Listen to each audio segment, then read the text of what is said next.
guidance and expertise will steer us through this segment. Good morning, everyone. I hope you all enjoyed the proceedings so far. Medicine is a journey of constant learning, discovery, and care. Along this journey, guidance from experience and inspiring ladies makes all the difference. Today, we are privileged to have with us two such exceptional figures chairing this session, whose expertise, vision, and mentorship continue to shape the future of medical education and practice.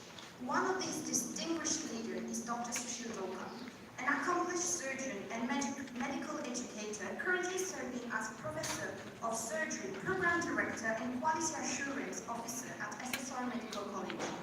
With advanced qualification in medical education, statistics and management, and recognition as a certified editor in life sciences, Dr. Dawka brings not only surgical expertise, but also a broad vision in education and healthcare. His work in trauma care, disaster management, and wilderness medicine further highlights his versatile contributions to medicine.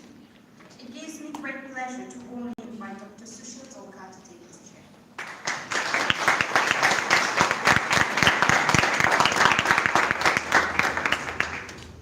Joining him today is another figure of remarkable caliber, Dr. Lavania, a distinguished physiologist with over 4 decades of experience in teaching, research, and hospital administration. He has served as professor and head of physiology at premier institutions including AFMC Pune and SSR Medical College, and has had key leadership positions in the Army Medical Corps, including Commandant of Military Hospital Jodhpur and Brigadier in Charge Medical Services, Southern Command. His career reflects a rare combination of academic excellence, administrative leadership, and dedication to mentoring the next generation of medical professionals. With great words, I now invite Dr. Lavania to take his seat. Thank you.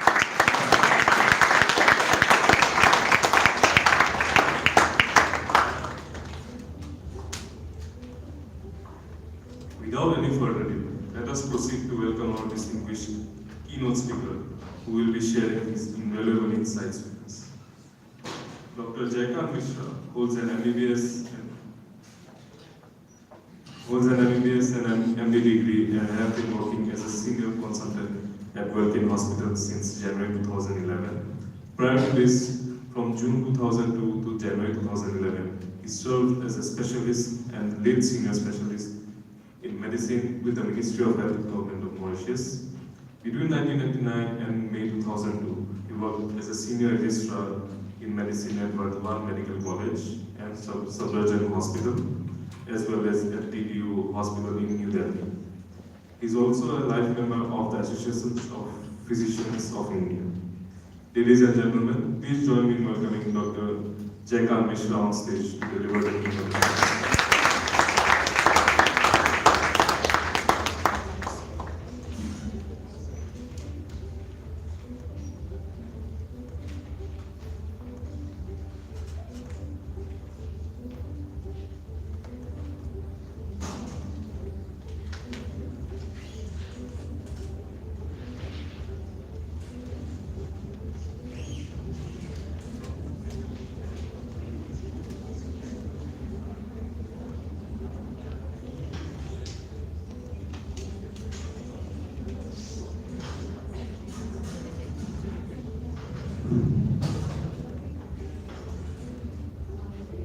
Thank you, Professor Lavania, for chairing this session.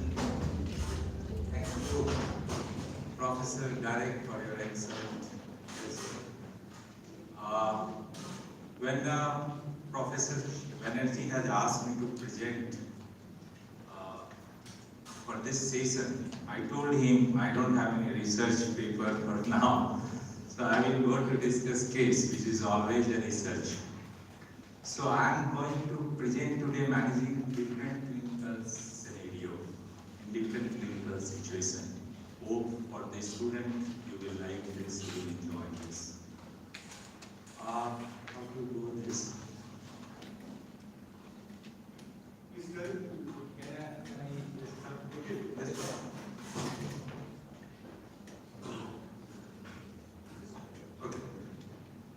So I have to declare that there's no conflict of interest in that, but I have to commit that the case I am going to present here is shared with me by my cardiologist colleague. So what, as Dr. Derek has explained you about the IV antiplatelet. So I'm not going on the domain of cardiologist, my specialty is in internal medicine. So I will focus on my discussion on internal medicine, I won't dare to go in the Dr. Derek's domain. So that is basically dual antiplatelet therapy is the cornerstone in the treatment of any PCI patients. It's a well known now. So there is no doubt on that. Only thing is there, debate is not we should use or not. Debate is that what should be the optimal duration and what should be the optimal molecule. One hand, if we don't give the proper duration, that ischemic risk after PCI will be very high. And other hand, if you are not properly used, then if you don't assess the patients properly, that lead to the bleeding. So my focus in few cases will be the bleeding, how to prevent that. Suppose the patient came to cardiologist with acute MI and they treated, they did all this thing well, and after a few days, patients landed with a complication of bleeding and patient died because of bleeding and become disabled. So that's thing how to prevent. Is there any way to prevent that? Should we take some precaution before doing the PCI, starting the dual antiplatelet therapy? That's then a few cases I will concentrate on that.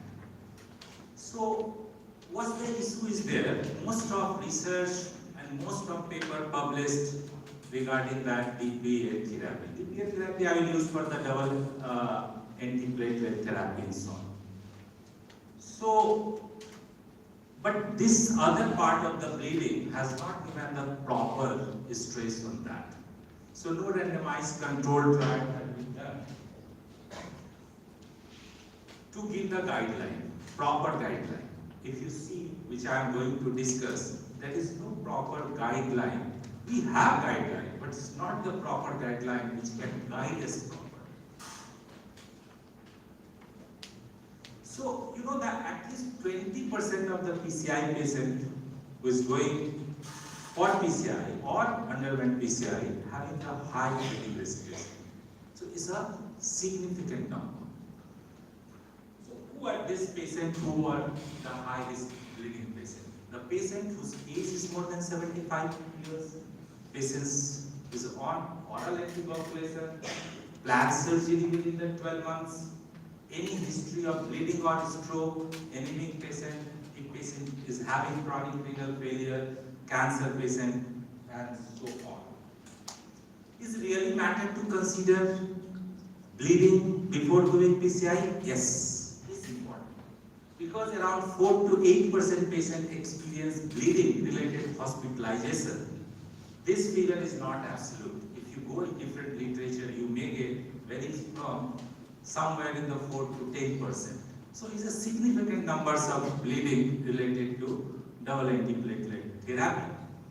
So out of that, gastrointestinal bleeding occupy the most. Site of the bleeding is around 58% of all bleeding, and different side of the bleeding also can take place. This chart you see, in this, the person who underwent PCI is okay. PCI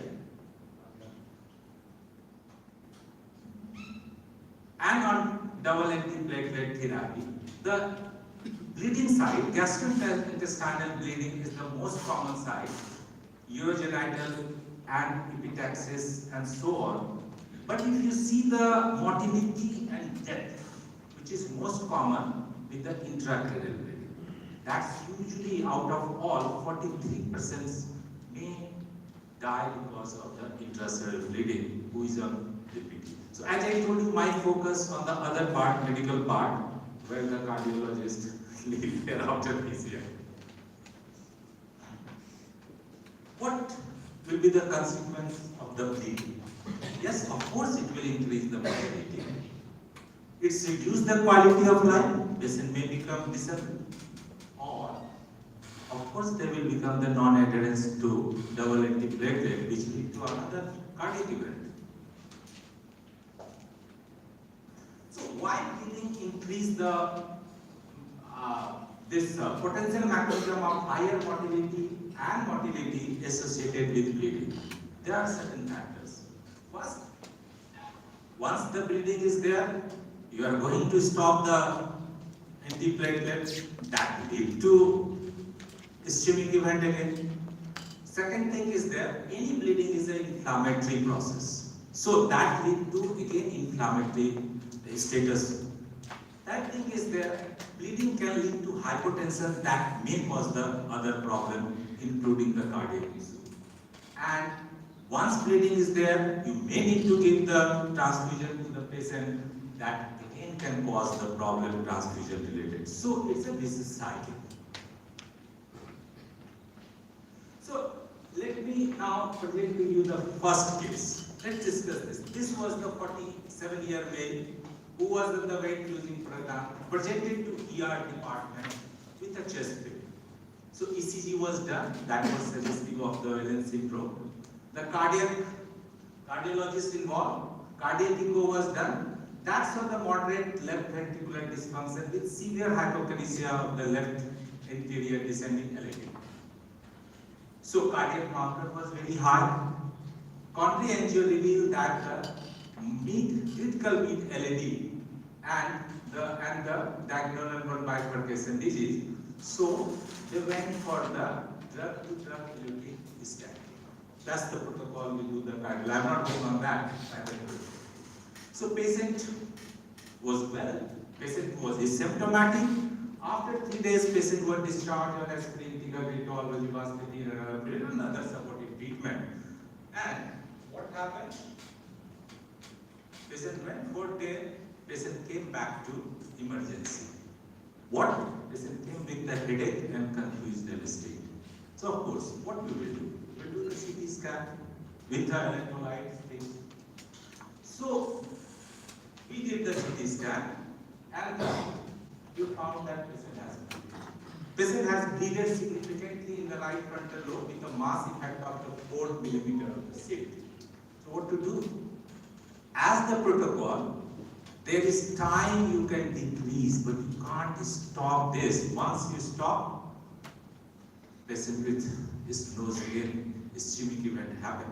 So how to manage this case? This is the ECG. I am not going on details of that. So, how should we manage the patient who recently had ACA for the student?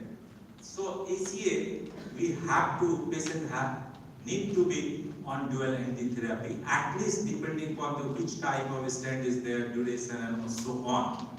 So patient underwent PCI with drug-eluting stenting. What should be done? How to manage this? As usual, patient should be admitted in ICU. Patient's anti-edema measure we did in this case, and serial CT scan is important. You have to do the serial, and of course you have to stop that movement antiplatelet agent, both antiplatelet agent, because that movement you have to stop it. Now, what happened? The patient's serial CT scan was not showing any deterioration of the bleeding. So 4th day, we decided to put the patient on DVT prophylaxis. So patient was on and as the bleeding was settling, it was not worsened. So 7th day, patient was started in single antiplatelet agent with aspirin, and as it was not worsening, and patient was discharged on 12th day without any complications. He was fortunate that he went home. but many patients could have died, worsened, or disabled. So the question is in a practice whether we do assessment before doing the PCI, before doing this. I don't know in higher center, but most of places I don't think is followed very by the guideline. So, do you have any scoring system we can predict the outcome? Yes, we have. It's called the ICS scoring system that can prognosticate the outcome. So, what are the factors of this ICA score? What are the components? So, we consider the age. If age is more than 80 years, volume, how much patients bleeded inside. If it is more than 30 milliliter, site of that, whether it is infratentorial, whether it is involved the intraventricular part, and what was the glass scope when patient came. Plus, if patient is in any other antithrombotic, because you not straightforward. Sometimes patient had air, patient is in any other anticoagulation also. So this is the scoring system. Like we have a scoring system, I'm not going into the details of that. A scoring system of ICS that is between the 0 to 6. So, I mean, if you see Glasgow is 2.5, 12 is 1 point, and so on, as we discuss the component of that. Yes, relative will ask you, what will be the outcome? You have to give the answer, you have to give the prognosis. So this will help us to give the prognosis of this patient. So if the scoring is 0, the probability of mortality will be 0% in 30 days time. If this score is 1, we can predict that 13% patient may die or any untoward event can happen in this case. And so on, 2 points, 3 points. If the score is 5, then patient's mortality will be 100%. So the using of double activities, there is no doubt on that, we have to use, but we should use the method to assess the patient before using. So at least we can ask the relative what are the chances of that. These are the, I'm not going on details of that. The first case, the CT scan was done. Finally, after 3 months, this was resolved. What guidelines say? Is there anything we have guideline for that? Answer is no, not exactly. That's the drawback of that. Answer, guideline is telling yes, this to this patient can have the bleeding intracellular, but they are not giving when to stop, how long to stop, when to start, which molecule to start. They are giving that careful consideration of thrombotic and bleeding risk is needed. What is careful? This is main word. So how to this careful things we have to assess. So, in general, starting therapy after temporary discontinuation should be considered if thrombotic risk is there, and if bleeding is there, then you have to decide. So, this is the thrombotic risk. Usually in cardiac event, we see 2 types of things. One is the atherothrombotic events, and another is the risk of cardioemboli. Cardioemboli event usually patient is air, patient is mechanical valve. So the embolus